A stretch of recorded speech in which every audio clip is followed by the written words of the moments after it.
Hi, well, we've finally made it. We're at the Dublin City University for the Diverse 2011 conference, Video in Education. It should be really exciting. Let's see what's going on.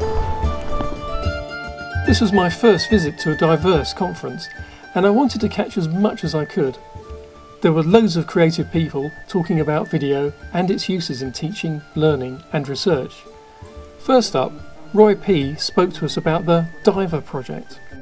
To be able to essentially do what one might call video footnoting, which is to be able to pan and zoom into very specific moments in space and time within the video, moments that matter to you, that you want to analyze, interpret, annotate, and to share those.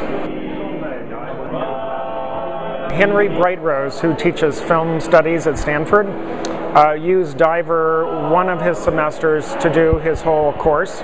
So instead of having students sit down and with their blue books write essay questions, he was able to have students use Diver and go in and find specific moments in space and time within the videos that served as evidence for them, as arguments for why this was a new wave film. We have talked to Time Warner and a number of other groups. We'd like very much to enable people to be able to make dives into motion pictures. You can imagine the digital rights issues associated with that. And so far, none of the companies have been brave enough to let people go diving in and making interpretations of their motion pictures. Just imagine people being able to share the highlights of films that mattered for them as a function of different demographics or interests. That could tell the studios a lot about what people are really taking away from and interested in the films that they make. Encouraging the use of online video collections was an important area of debate. When you can't remix, share and republish, that completely defeats the value. It's all very well wrapping things up and gatekeeping it, keeping it in lid. But in a world of digital media and digital collaboration and interaction, it probably reduces its pedagogical value. When we were doing work for JISC in terms of take-up for the News Film Online archive, the problem is it's not widespread, and I don't think it's part of an institutional approach to the use of media. So all the problems that people put forward as being excuses, I think, infrastructure, that kind of thing, we address those, but fundamentally we address the pedagogical issues and the rationale that would encourage the key staff, who are, I think, in universities, our lecturers, to see this as one of their first points of calling if they're going to structure a teaching session. The SurfNet team from the Netherlands presented their online video platform, Media Moza. It's open source, so you can download it for freely, but also you can adjust the code.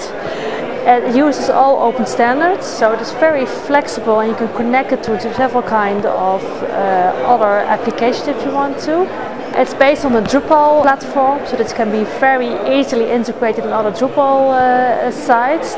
You can store all different kind of video content, if it are web lectures or learning objects containing video material, and that you can flexibly deliver it to several kind of video platforms which you can develop.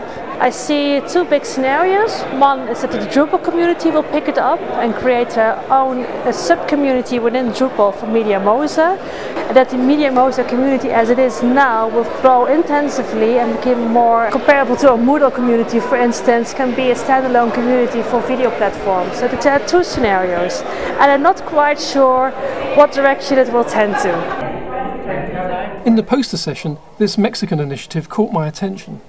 What we basically do is buy equipment, computers, video cameras, and we go to schools, we put the workshop there, and we install open source software. So we install Linux as operative system, we use Ubuntu, and we put all the digital production tools, such as Audacity for audio recording, Inkscape for graphics, and then we train the teachers.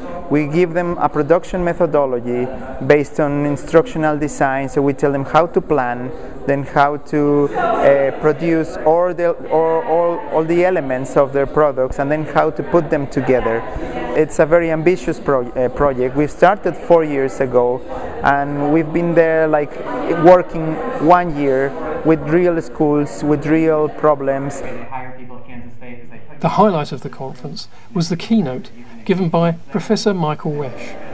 It's time we move our classrooms from being focused on information dumping and sort of creating students who know a bunch of stuff to actually being what I call knowledge able, not just knowledgeable but knowledge able to find, sort, analyze, criticize, and create new information and knowledge. And that we're at a critical moment in which we have to create these, creative people so that they can create the world and the media as we would like to see it.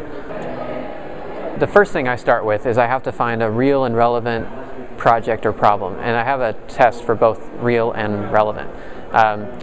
The relevancy test is, will students continue to work on this after the semester is over, or will they continue to work on it when there's no grade involved? If they will, then it's relevant. That's the relevancy test.